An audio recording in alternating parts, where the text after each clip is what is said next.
चलिए बात करते हैं आज हम हमारे फिजिक्स की सीरीज़ की, जिसमें हम 10 क्वेश्चंस डिटेल्स में पढ़ेंगे। 10 क्वेश्चन पढ़ेंगे, लेकिन उसमें जब हम डीपली उसको इंट्रोड्यूस करेंगे तो उसमें नियर अबाउट हमारे 20 to 25 questions clear cover up हो जाएंगे। चलिए बात करते हैं हम हमारे फर्स्ट क्वेश्चन की। What type of waves are light waves? Are first. आज हम अपनी सीरीज क्वेश्चन ऑप्शन के साथ स्टार्ट करेंगे ताकि आप लोगों को कोई भी समझने में या आंसर्स देने में कोई भी डाउट या दिक्कत ना हो। चलिए हमारा first option transverse wave, second longitudinal wave, third both A and B and D none of these. चलिए इन ऑप्शन से आई होप आप लोगों को, काफ़ी सारे बच्चों को इसका आंसर आ गया होगा ऑप्शंस देख के। ऑप्शन राइट आंसर बताने से पहले हम इसके ऑप्शंस के बारे में जान लेते हैं कि एग्जैक्टली ये होते क्या क्या है, ताकि आप लोगों को आंसर ढूंढने में या करेक्ट आंसर बताने में ज़्यादा प्रॉब्लम ना हो। चलिए बात करते हैं कि हमारे एग्जैक्टली हमारी वेव्स क्या होती हैं एंड ट्रांसवर्स वेव क्या होती हैं। वेव्स हमारी वो चीज़ होती है, यानी इसमें जो एनर्जी ट्रांसफ़र होती है वन प्लेस से अनदर प्लेस पर, तो वो किस तरीके से ट्रांसफ़र होती है वो हमारी क्या कहलाती हैं? वेव्स कहलाती हैं। तो the disturbance of transfer energy from one place to another are called waves. तो ये हमारी टू टाइप्स की वेव्स होती हैं। फर्स्ट हमारी transverse wave and second longitudinal wave. Transverse wave वो वेव्स होती हैं जो कि 90 डिग्री, यानी जो लाइट वेव्स होती हैं, लाइट से प्रोपेगेशन एनर्जी का जो मूवमेंट होता है उसमें वो 90 डिग्री बनाती हैं, यानी उनका जो मूवमेंट होगा वो किस तरीके से होता है? इस तरीके से होता है। चलिए बात करते हैं हमारी सेकेंड, बात करते हैं हम अपनी लॉन्गिट्यूडनल वेव्स पर। लॉन्गिट्यूडनल वेव्स वो वेव्स होती हैं जो कि 90 यानी इस तरीके के मोशन में नहीं होती हैं, जो हमारी आई की फॉर्म बनाती हैं, यानी सिर्फ अगर एक हैंड हमारा यहाँ पर है, एक हैंड हमारा यहाँ पे है, तो ये इस तरीके के मोशन में आती हैं। और ट्रांसवर्स वेव जो है वो हमारा 90 डिग्री एंगल फॉर्म करती हैं। तो ये हमारी ट्रांसवर्स वेव होती हैं और इस तरीके की हमारी लॉन्गिट्यूडनल वेव्स होती हैं। तो the waves in which the movement of particles is at right angle, तो वो जो एनर्जी होती है, वो हमारी जो मोशंस होते हैं वो हमारे ट्रांसवर्स वेव कहलाते हैं। नेक्स्ट लॉन्गिट्यूडनल, जो इससे यानी जो 90 डिग्री नहीं बनाते हैं, इनका जो मोशन, वेव्स का जो मोशन होता है वो काफ़ी ज़्यादा छोटा होता है। तो the waves in which movement of particles I of the energy is called longitudinal waves. Sound waves are the example of longitudinal waves and light is the example of transverse wave. चलिए आप लोगों को सभी को समझ में आ गया होगा। तो हम बात करते हैं हमारे क्वेश्चन की कि राइट आंसर एग्जैक्टली इसका क्या है। तो the right answer is transverse waves. तो what type of waves are light waves? Light waves हमारी कैसी होती हैं? ट्रांसवर्स वेव्स होती हैं।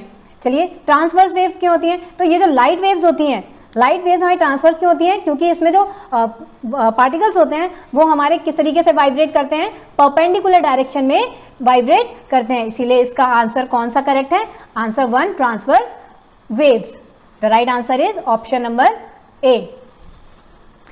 चलिए आई होप आप सभी को ये क्लियर हो गया होगा। बात करते हैं हम हमारे सेकंड क्वेश्चन की। सेकंड क्वेश्चन हमारा न्यूमेरिकल बेस्ड है, जो कि हमारी पावर पे और सीरीज के बेस्ड है। अ 220 voltage 100 watt bulb is connected to a 110 volt source. Calculate the power consumed by the bulb. यानी हमें क्या चीज फाइंड करनी है? पावर फाइंड करनी है। तो ये पावर हमारा option number 1, option A 10 watt, option B 15 watt, option C 20 watts and option D 25 watt. अभी हमारा न्यूमेरिकल है, तो न्यूमेरिकल में हमें फॉर्मूले की भी जरूरत पड़ेगी। फॉर्मूला हमारा जो लगेगा वो पावर का फॉर्मूला लगेगा। चलिए देखते हैं हम इसका सॉल्यूशन कि हम इसको किस तरीके से कर सकते हैं। सबसे पहले पावर होता क्या है? The rate at which electrical energy is dissipated into other forms of energy, यानी हमारी जो इलेक्ट्रिकल एनर्जी होती है वो जब दूसरी फॉर्म एनर्जी में चेंज हो जाती है वो हमारा क्या कहलाता है? Electrical power. पावर का फॉर्मूला क्या होता है? Watt upon time, W upon T। जब इस फॉर्मूले को हम और मॉडिफाई करेंगे तो क्या आ जाएगा? V इंटू आई। और मॉडिफाई करेंगे इस फॉर्मूले को तो I स्क्वायर R। ये हमने सारी चीज़ें ओम्स लॉ और रेजिस्टेंस में पढ़ी हुई हैं, इसीलिए मैं इतना डिस्क्राइब नहीं कर रही हूँ फॉर्मूले को, क्योंकि ओम्स लॉ हम सभी ने पढ़ा हुआ है। तो I स्क्वायर R, और भी ज़्यादा जब हम इसको मॉडिफाई करेंगे तो V स्क्वायर अपॉन R, ये हमारा क्या हो जाएगा? फॉर्मूला। नेक्स्ट हमें क्या क्या चीज़ें गिवन है? हमें पोटेंशियल डिफरेंस दिया हुआ है। पोटेंशियल डिफरेंस का सिंबल होता है V, यानी 220 वाट हमें वोल्टेज पोटेंशियल डिफरेंस दिया हुआ है। पावर दी हुई है, यानी कितने का बल्ब है, कितने पावर का है? 100 वाट का। और वोल्टेज कितना प्रोवाइड किया गया है? 110 वोल्टेज प्रोवाइड किया गया है। सबसे पहले तो हमें इसमें रेजिस्टेंस पता करना पड़ेगा, रेजिस्टेंस ऑफ बल्ब, यानी R equals to V square P। अब वी स्क्वायर यानी जो हमारा पोटेंशियल डिफरेंस है वो हमें 220 स्क्वायर, ऑलरेडी 220 दिया हुआ है हमें। पावर हमें यानी कितने वॉट का हमें बल्ब यूज़ किया गया है, 100 वॉट का। तो जब हम इसको डिवाइड करेंगे यानी कैलकुलेशन करेंगे तो हमारा आंसर क्या आ जाएगा, 484 ओम। अब रेजिस्टेंस को हम ओम्स में ही डिनोट करते हैं। तो पावर जो कंज्यूमेबल हुई है, अब हम हमारा रेजिस्टेंस निकल गया, अब हम क्या निकालेंगे, power consumed by bulb. Power का फॉर्मूला वी स्क्वायर आर, जो अभी हमने यहाँ पर देखा था। तो V square R, V square हमारा कितना है, वी हमारा कितना देखा है हमें, 110। अब हम इसका स्क्वायर कर देंगे और रेजिस्टेंस हमने निकाल लिया था 484। तो जब हम इसका कैलकुलेशन करेंगे, इसको डिवाइड करेंगे तो हमारा क्या आ जाएगा, 25 वॉट। जो हमारा आंसर, तो आप सभी को आंसर समझ में आ गया होगा, हमारा आंसर कौन सा है, 25 वॉट। डी आपका करेक्ट आंसर है।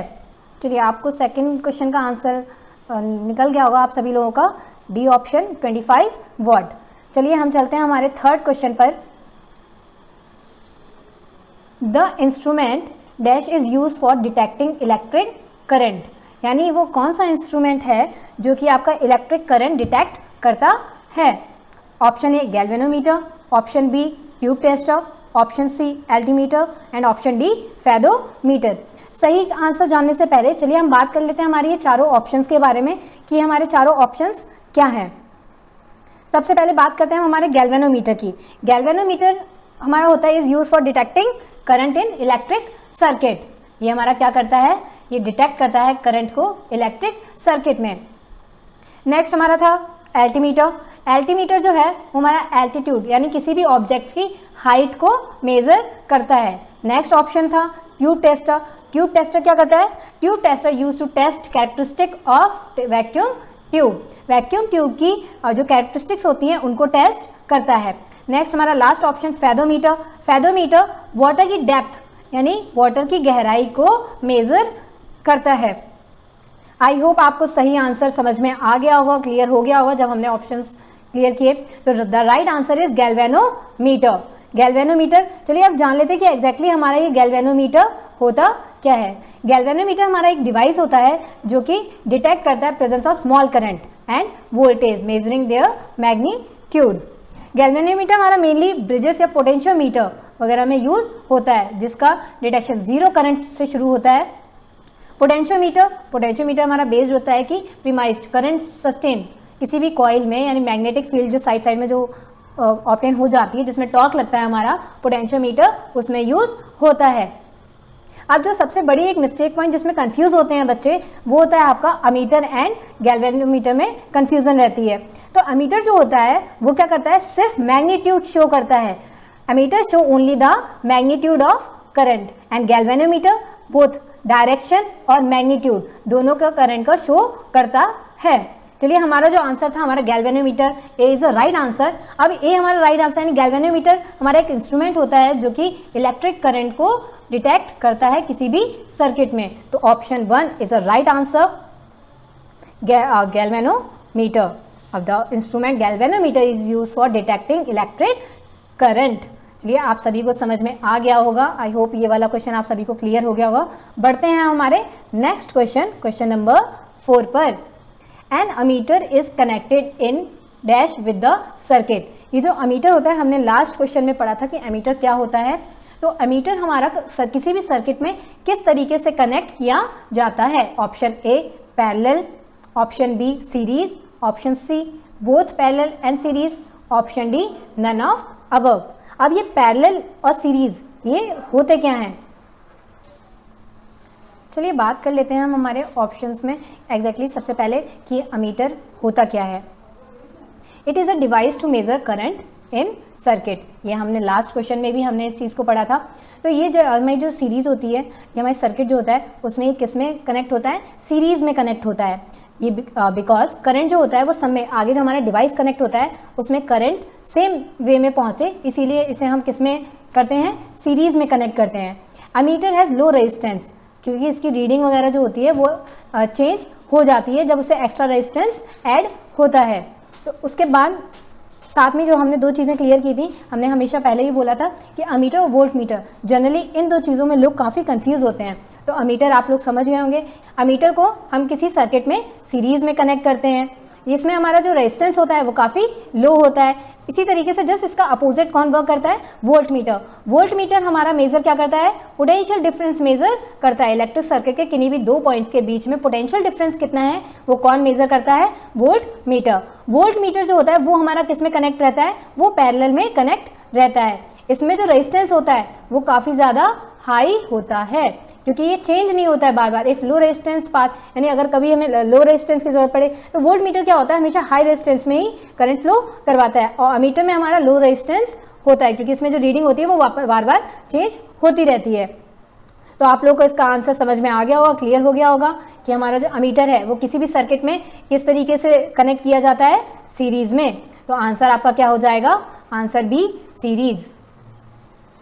सीरीज। चलिए बात करते हैं हम हमारे 5th क्वेश्चन की।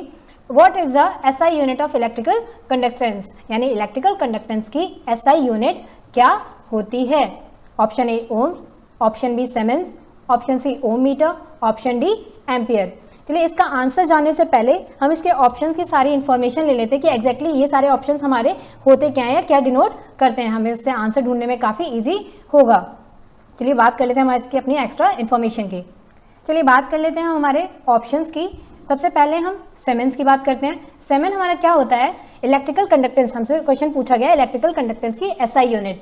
तो इलेक्ट्रिकल कंडक्टेंस क्या होता है, ये टोटली इलेक्ट्रिकल रेजिस्टेंस का रेसिप्रोकल होता है, यानी जस्ट अपोजिट। अगर इलेक्ट्रिकल कंडक्टेंस, इलेक्ट्रिकल रेजिस्टेंस में जिस तरीके से करंट फ्लो करता है, जस्ट उससे अपोजिट किस में करेगा, कंडक्टेंस में करेगा। It is measure how to easily current flow, यानी किस तरीके से मटेरियल में करंट फ्लो करता है वो ये मेजर करता है। तो इलेक्ट्रिकल कंडक्टेंस की एसआई यूनिट क्या होती है, सीमेंस होती है।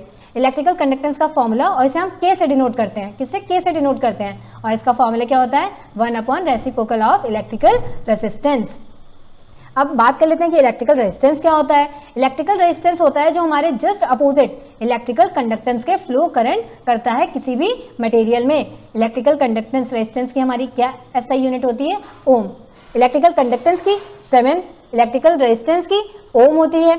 नेक्स्ट हमारी जो ऑप्शंस हैं, एम्पियर। एम्पियर हमारी किसकी एसआई यूनिट होती है, करंट की एसआई यूनिट होती है। ओम मीटर हमारी इलेक्ट्रिकल रेजिस्टिविटी की एसआई यूनिट होती है, और ओम, सिर्फ ओम हमारी रेजिस्टेंस की एसआई यूनिट होती है।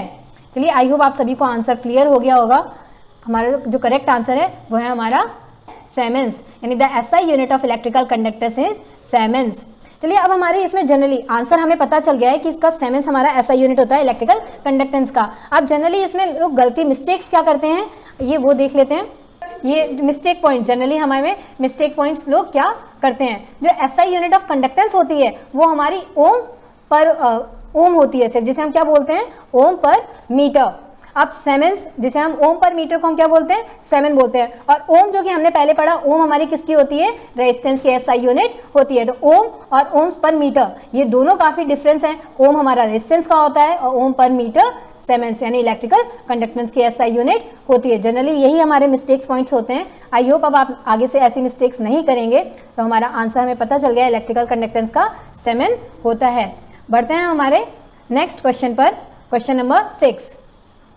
Question number 6, in which of the following media does sound travel the fastest, यानी हमसे क्या पूछ रहा है, फास्टेस्ट, कि किस मीडियम में साउंड ट्रेवल हमारा सबसे ज्यादा फास्ट ट्रेवल करता है। A gases, B vacuum, C liquids and D solids. अब सेम थिंग कि ये ऑप्शन में आई थिंक ऑलमोस्ट सभी स्टूडेंट को आंसर तो क्लियर हो ही गया होगा कि हमारा आंसर क्या है। उससे पहले हम कुछ बात कर लेते हैं इस क्वेश्चन के बारे में, इसकी एडिशनल इन्फॉर्मेशन ले लेते हैं। तो एग्जैक्टली हमारा साउंड होता क्या है। साउंड हमारा एक तरीके के पार्टिकल्स, जो भी हमारे प्रोपेगेशन होता है, वेव्स का प्रोपेगेशन होता है, वो हमारा पार्टिकल्स जब मुंह से निकलते हैं तो वो किसी दूसरे पार्टिकल्स को हिट करते हैं, फिर वो किसी और जो नेक्स्ट, इसी तरीके से जो हमारे मॉलिक्यूल्स होते हैं वो दूसरे मॉलिक्यूल को हिट करते हुए जाते हैं। और इसमें हमारा जो हमने इससे पहले वाले क्वेश्चन में भी क्लियर किया था कि साउंड वेव्स हमारी कैसी होती हैं, लॉन्गिट्यूडनल वेव्स होती हैं, और लाइट वेव्स हमारी कैसी होती हैं, ट्रांसवर्स वेव होती हैं। तो साउंड वेव हमारी लॉन्गिट्यूडनल वेव्स होती हैं। तो ये जो वेव्स होती हैं, ये जब इस तरीके से ट्रांसफर होती हैं तो ये दूसरे पार्टिकल्स को हिट करते हुए जाती हैं, और जब हम हिट करते हैं तो वो एक पार्टिकल्स दूसरे पार्टिकल्स को हिट करते हुए एक वेव्स प्रोड्यूस करते हैं, उससे हमारा क्या प्रोड्यूस होता है, साउंड प्रोड्यूस होती है। ये हमारी मैकेनिकल वेव्स होती हैं जिन्हें ट्रेवल करने के लिए कोई ना कोई मीडियम चाहिए होता है। तो हमारी जो स्पीड साउंड की जो मैक्सिमम होती है, साउंड हमारी किस में ट्रेवल करती है, sound travel maximum in solid, then in liquid, and सबसे स्लो होती है ये गैसेस फॉर्म में। तो ये जो स्पीड होती है, जो distance travel by per unit time, वो हमारी क्या कहलाती है, साउंड, स्पीड ऑफ साउंड। तो the distance travel by per unit time, the distance travel by per unit time sound waves वो हमारी प्रोपेगेट करती हैं इलास्टिक मीडियम। तो यहाँ पे अब तो आप सभी को आंसर क्लियर हो गया होगा कि हमारा आंसर क्या है। हमारा right answer is in a solid medium. तो साउंड ट्रेवल हमारी सबसे ज़्यादा किस में फास्टेस्ट करती हैं, सॉलिड मीडियम में। The correct answer is option D, solids. Solid हमारी वन ऑफ द 4 फंडामेंटल्स जो स्टेट्स हमें दे रखी होती हैं, solid, liquid, gases and fourth is plasma. तो उसमें से हमारी एक स्टेट होती है सॉलिड स्टेट, और साउंड सबसे ज़्यादा फास्ट किस में ट्रेवल करती है, सॉलिड स्टेट में, और सबसे ज़्यादा मिनिमम किस में करती है, गैसेस स्टेट में। तो आई होप आपको इसमें से 3-4 क्वेश्चंस आपको मिल गए होंगे। चलिए बढ़ते हैं हम हमारे नेक्स्ट क्वेश्चन पे। आई होप आप सभी को ये सारे क्वेश्चंस क्लियर हो रहे होंगे। अगर कोई भी डाउट तो आप मुझे कमेंट बॉक्स में बता सकते हैं। चलिए बढ़ते हैं हम हमारे नेक्स्ट क्वेश्चन पे। Question number 7, dash are used by dentist to see an enlarge image of the teeth. जब हम डेंटिस्ट के पास जाते हैं तो वो एक इंस्ट्रूमेंट से हमारे टीथ देखते हैं। तो यानी वो कौन सा इंस्ट्रूमेंट, कौन सा मिरर होता है जिससे कि हमारी जो टीथ की जो इमेज है वो कैसी दिखती है, एनलार्ज दिखती है, बड़ी इमेज दिखती है। Option A concave mirror, option B convex mirror, option C bifocal mirror, and option D plane mirror. अब उससे पहले हम जान लेते हैं हमारे ऑप्शंस की इंफॉर्मेशन की एग्जैक्टली ये मिरर्स हमारे होते क्या हैं।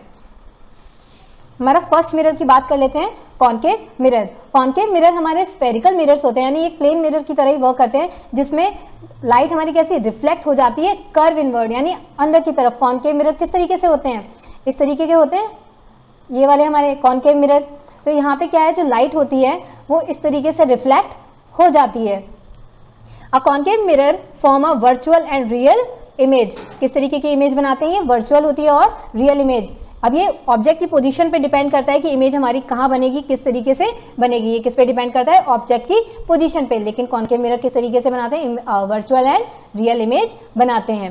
नेक्स्ट हमारा कि कॉनकेव मिरर जो होता है वो हमारे डेंटिस्ट के द्वारा यूज होता है। किस लिए यूज होता है, क्योंकि इससे जो इमेज बनती है वो हमारी थोड़ी बड़ी बनती है, एनलार्ज इमेज बनती है टीथ की, जिससे कि उन्हें जो प्रॉब्लम डिटेक्ट करने में आसानी होती है।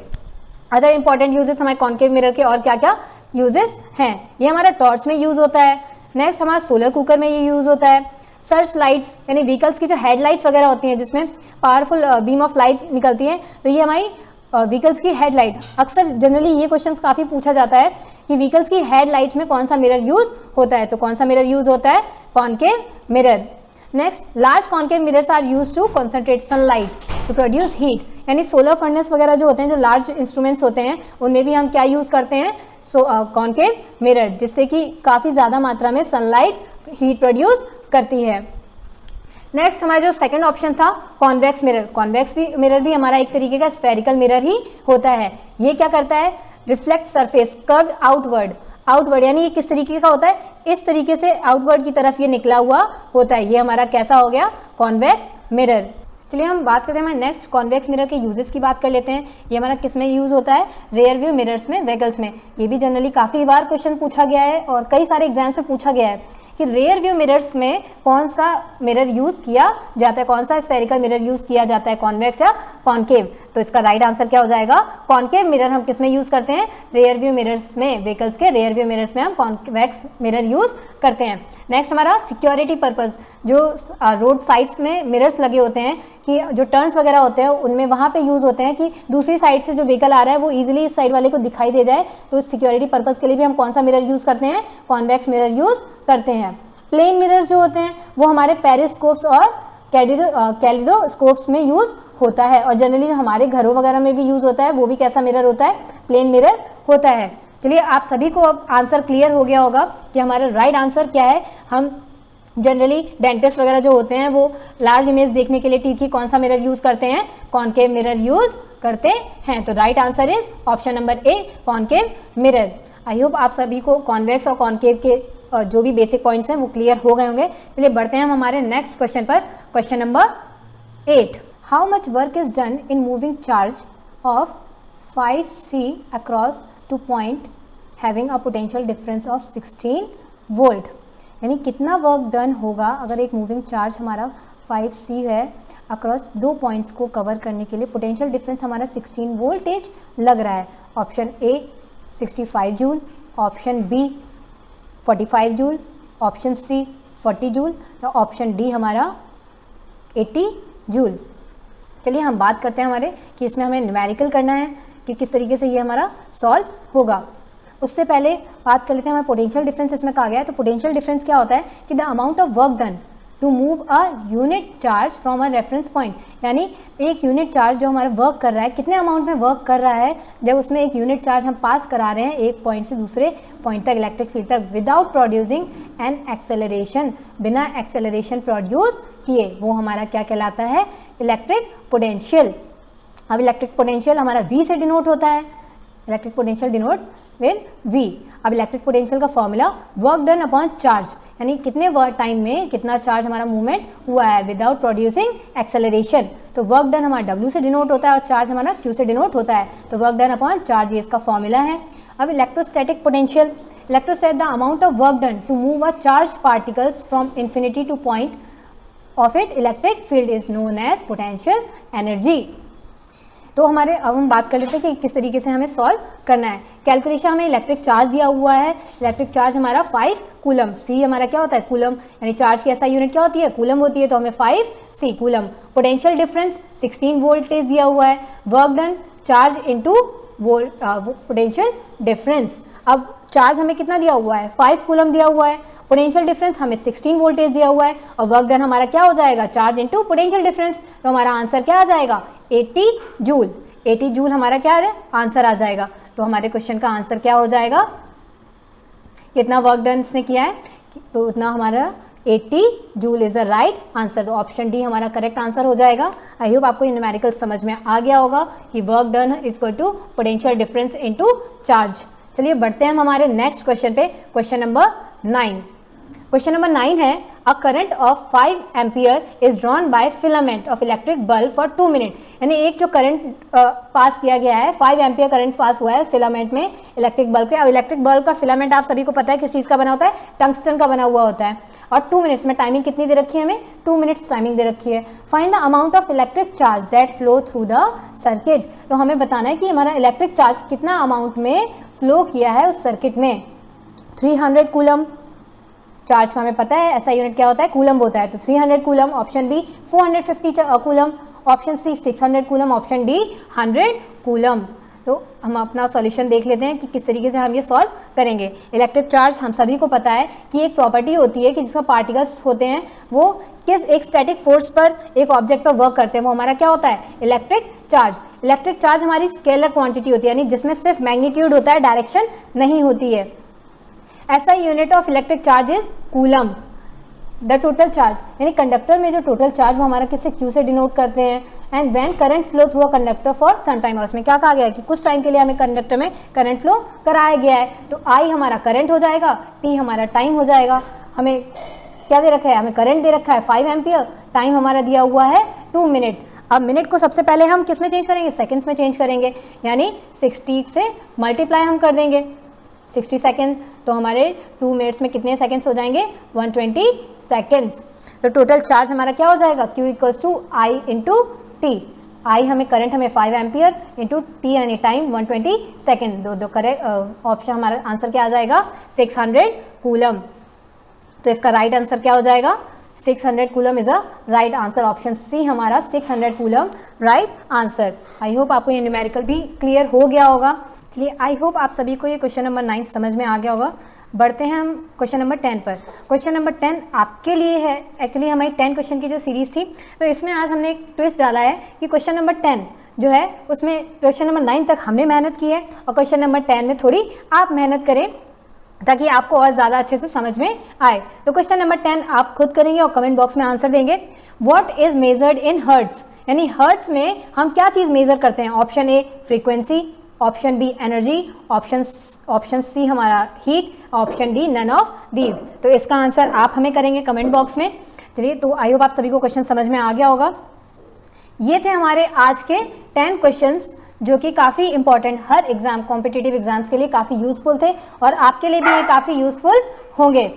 इसमें एक एनी होना चाहिए यहाँ पे, एनी कॉम्पिटिटिव एग्जाम। तो ये 10 क्वेश्चंस की सीरीज आई होप आपको सभी को क्लियर हो गई होगी।